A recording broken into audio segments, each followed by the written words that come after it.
Okay, so this is another card, है ना, in the wholeness deck. This is called elimination. Artwork से समझ में आ रहा होगा कि something has been eliminated from the whole equation. Growth चाहिए थी लेकिन ग्रोथ हो नहीं पा रही थी. उसका रीज़न ये था कि you are keeping the old with yourself as well. You are keeping the old equations, old patterns, old habits, maybe old relationships at times as well. ठीक है, old places, old things, old values, whatever it can be something that was part of your life, part of you, part of your being, and you are not able to imagine your life without it, है ना.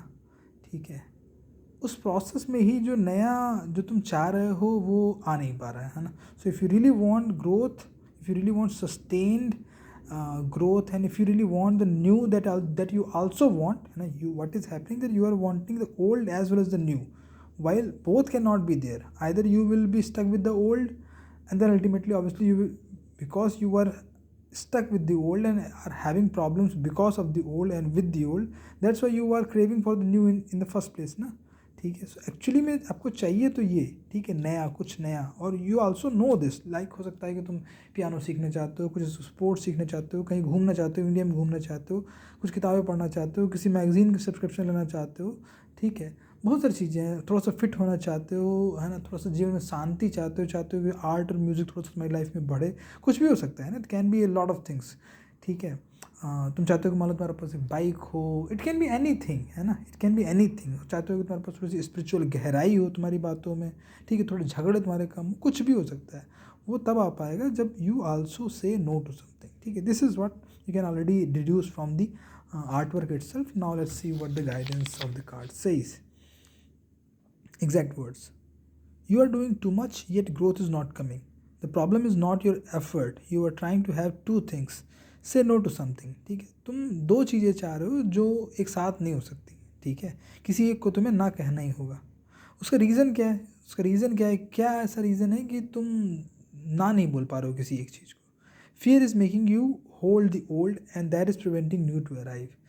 Main बात ये कि तुम्हें नया तो चाहिए लेकिन तुम डर रहे हो इस बात से कि जब तक कुछ नया आने की सर्टेनिटी ना हो, सिक्योरिटी ना हो, तब तक पुराने को कैसे छोड़ा जा सकता है.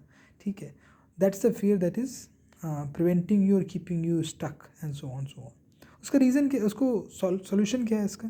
ये तो डायग्नोसिस हो गया कुछ हद तक. ठीक है, सोल्यूशन ये है कि list out 5 things you want to say no but are not saying. हम ज़िंदगी जब जी रहे होते हैं अपनी, हफ्ते में, महीने में, दिन में, है ना, दिन, हफ्ता, महीना ठीक ठाक समय होता है ये देखने का कि बहुत सारी ऐसी चीज़ें हैं जिनको हम ना कहना चाह रहे हैं. बहुत सारी हमारी आदतें हैं, कुछ ऐसी जगहें हैं जहाँ हम जाते हैं, कुछ ऐसी चीज़ें जो हम लोग करते हैं, कुछ ऐसी चीज़ें जो हम लोग सोचते हैं जिसको जिसको हम करना चाहते नहीं. हम खुद ही चाहते हैं कि हम उसे ना बोल दें लेकिन हम बोल नहीं पा रहे होते हैं, है ना. कुछ ऐसे कन्वर्सेशंस होते हैं जिसमें हम बार बार घुस रहे होते हैं लेकिन हम खुद उसमें घुसना नहीं चाहते हैं. But either the other person is initiating और वी आर रिस्पॉन्डिंग, है ना. Either way that thing is taking place which we already know in our own minds, in our own hearts and many times as well. ऐसा भी नहीं है केवल एक बार हुआ, कई बार हम बहुत लंबे समय से जानते हैं कि ये हम नहीं करना चाहते हैं.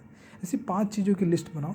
ठीक है, फिर उसमें से उन 2 चीज़ों को सर्कल आउट करो जो सबसे ज़्यादा कठिन है. ठीक है, you can see already this demands from you to eliminate the 3.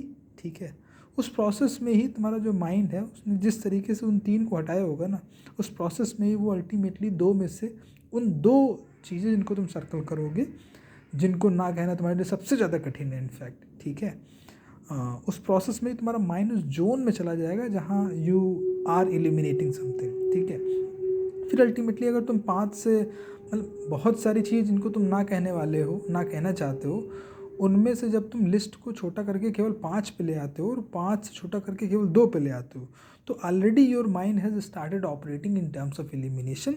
ठीक है, तो वो अल्टीमेटली उस एक चीज़ को भी ढूंढ लेगा और जैसे ही वो केवल एक चीज़ बचती है जिसको तुम्हें ना कहना हो, है ना, you are ultimately then at least in that moment, in that zone, कि तुम उस एक चीज़ को ना कह पाओ. तुम्हें बहुत क्लियरली पिक्चर दिख जाएगी कि क्यों तुम उसको ना नहीं कह पा रहे हो, है ना. मोर ऑफन देन नॉट थोड़ी सी सुविधाएं, थोड़ा सा कंफर्ट, थोड़ा सा आराम, है ना, थोड़ी सी सिक्योरिटी, वो सब जुड़ी हुई होती है. लेकिन हम उस मोमेंट में ये नहीं देख पा रहे होते हैं कि हम किन चीज़ों से कॉम्प्रोमाइज़ कर रहे हैं. हमें वो केवल सिक्योरिटी, कंफर्ट एंड कन्वीनियंस नहीं मिल रहा होता है, हम अपनी ग्रोथ के पोटेंशियल, ग्रोथ की अपॉर्चुनिटीज़ को भी छोड़ रहे होते हैं इसेंशली लॉन्ग टर्म ग्रोथ को शॉर्ट टर्म प्लेजर या शॉर्ट टर्म कंफर्ट या कन्वीनियंस के साथ ट्रेड कर रहे होते हैं। ये ऐसा ही है चेस के टर्म्स में कि अपना सुपीरियर माइनर पीस है ना ट्रेड कर रहे हैं, बोर्ड ओपन है, पोजीशन भी ओपन है और हमने अपने बिशप को सामने वाले के नाइट से ट्रेड कर लिया है ना। So our good bishop gets traded by a bad knight, ठीक है, तो उसको नहीं करना है, ठीक है। That is what this card is all about. अगर तुम एलिमिनेट नहीं करोगे तो इट विल कीप कमिंग, है ना। अगर तुम किसी एक चॉइस को, एक पाथ को, एक इक्वेशन को, एक रिलेशनशिप को जो सर्व नहीं कर रहा है तुम्हारे हाईएस्ट पोटेंशियल को, ठीक है, उसको एलिमिनेट नहीं करोगे तो it will keep coming in your life, है ना। तुम्हारे time, money, energy, attention, space को कंज्यूम करती रहेगी and the new thing that you want to arrive in your life will never really come. And chess की भाषा में इसको कहते हैं कि if you do not shoot your bad ideas it will start appearing on your board, ठीक है। So it is very much important to shoot our bad ideas and bad patterns.